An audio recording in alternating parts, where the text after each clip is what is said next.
Imaginez, on est en janvier 2026. Un nouvel outil débarque et fait l'effet d'une petite bombe dans la tech, Moltbot.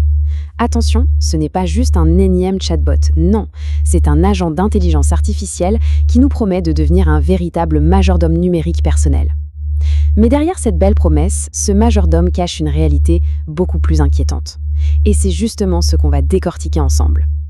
Bon, les chatbots, on commence à bien connaître. On leur pose une question, ils répondent. Mais imaginez qu'on aille plus loin, beaucoup plus loin. Imaginez une IA qui ne se contente pas de parler, mais qui agit. Une IA qui prend des initiatives, qui gère des tâches pour de vrai dans le monde réel, le tout à partir d'une simple conversation sur WhatsApp. Eh bien voilà, c'est ça la promesse de Moltbot. Alors, on va explorer cette double facette, entre promesse et péril. On va d'abord voir ce que signifie une IA qui agit vraiment et découvrir la puissance de Moltbot. Puis, on va basculer du côté obscur avec un vrai cauchemar de sécurité. Ensuite, on verra comment on peut, peut-être, dompter la bête, on le comparera aux autres solutions, et on finira par se demander ce qui nous dit sur l'avenir de l'intelligence artificielle. Allez, on commence. Ce qu'il faut comprendre, c'est que Moltbot, ce n'est pas juste une amélioration. C'est un vrai changement de paradigme. On passe d'une IA passive, qui attend sagement nos instructions, à un agent actif, qui peut exécuter des actions concrètes dans notre monde numérique. Alors concrètement, qu'est-ce que c'est ?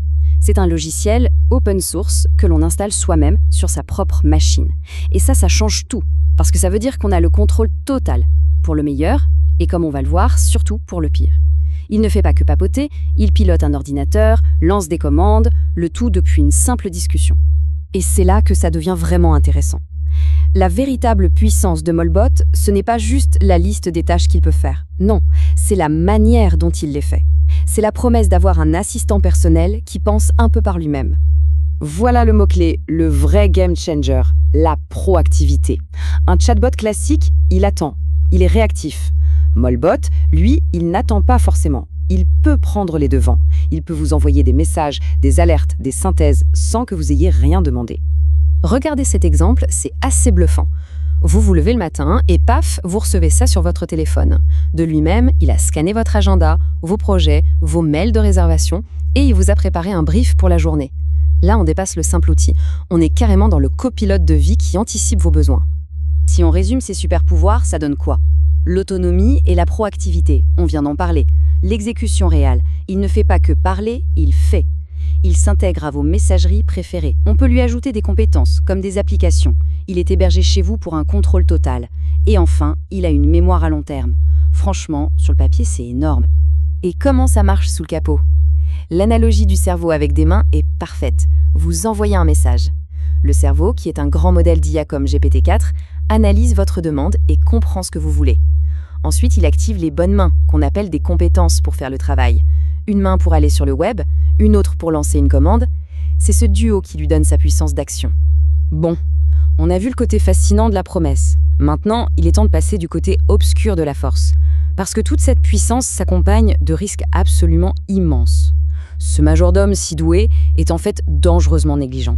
Quand les experts en sécurité se sont penchés sur Moltbot, leur diagnostic a été glacial, sans appel. Tel qu'il est fourni par défaut, ce n'est pas seulement un outil puissant, c'est une porte d'entrée béante, grande ouverte sur votre système pour n'importe qui. Tenez-vous bien, 4 sur 10. C'est sa note de sécurité. 4 sur 10. Pour être clair, ce n'est pas juste mauvais, c'est catastrophique. C'est un carton rouge direct qui signale un danger immédiat pour quiconque l'utilise sans de sérieuses précautions. Et les problèmes sont partout. Imaginez des portes d'administration laissées ouvertes sans mot de passe. Des configurations qui considèrent un inconnu sur Internet comme un ami de confiance. Vos secrets, vos clés d'API écrits noir sur blanc dans des fichiers. Et pour couronner le tout, il est très facile de le manipuler pour lui faire exécuter n'importe quoi. C'est un vrai gruyère. Ce témoignage d'un chercheur fait froid dans le dos. Il a trouvé un Moltbot sur Internet et a pu lire, tranquillement, les messages Signal qui étaient connectés. Signal, la messagerie réputée ultra sécurisée. Ça vous donne une idée très, très concrète de l'ampleur du danger. Alors, est-ce que ça veut dire que tout est à jeter ? Pas forcément. On peut essayer de dompter ce majordome imprudent. Mais attention, ça demande une discipline de fer et de vraies compétences techniques. Voyons comment. Les experts suggèrent 3 approches. La première, l'intégration directe. On lui donne les clés de la maison. C'est marqué risqué et c'est un euphémisme. À éviter absolument. La deuxième, qui est recommandée, on l'isole. On le laisse dans le jardin. Il surveille, il alerte, mais il ne rentre pas. Et l'option la plus sûre, c'est de s'inspirer de l'idée, mais de construire son propre système, en beaucoup plus solide. Et si on décide quand même de l'utiliser, voici la checklist de survie. Et ce n'est pas optionnel, c'est obligatoire. Un pare-feu blindé. Une authentification forcée. 0 secret stocké en clair, tout doit être chiffré. Une isolation complète dans une machine virtuelle. Et une surveillance de tous les instants. Oublier un seul de ces points, c'est jouer à la roulette russe. Maintenant, pour bien le situer, c'est intéressant de le comparer à d'autres outils d'automatisation qu'on connaît bien. Ce tableau résume tout parfaitement. Molbot se démarque vraiment par son côté IA first et sa proactivité. Là-dessus, il a une longueur d'avance sur des concurrents comme N8N ou Zapier. Par contre, dès qu'on regarde la sécurité et la complexité, il est complètement à la traîne. En bref, il est très puissant, mais aussi très brut et dangereux à manipuler. Mais au-delà de ses défauts, l'existence même de Molbot est un signal. C'est peut-être un outil imparfait aujourd'hui, mais c'est une fenêtre ouverte sur ce que pourrait être la prochaine génération d'assistants IA. Alors, qu'est-ce qu'on doit retenir de tout ça? Premièrement, Molbot est un concept génial, mais une exécution encore immature et risquée.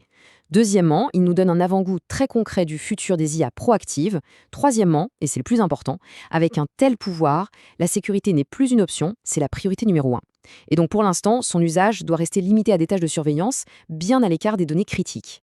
Et tout cela nous laisse avec une question fondamentale, une question vertigineuse pour l'avenir. Quand une IA ne se contente plus de parler, mais qu'elle a les mains sur les commandes, qu'elle peut modifier des fichiers, dépenser de l'argent, contrôler des systèmes, qui est responsable si ça dérape? Le développeur? L'utilisateur? L'IA elle-même? C'est le grand débat qui ne fait que commencer.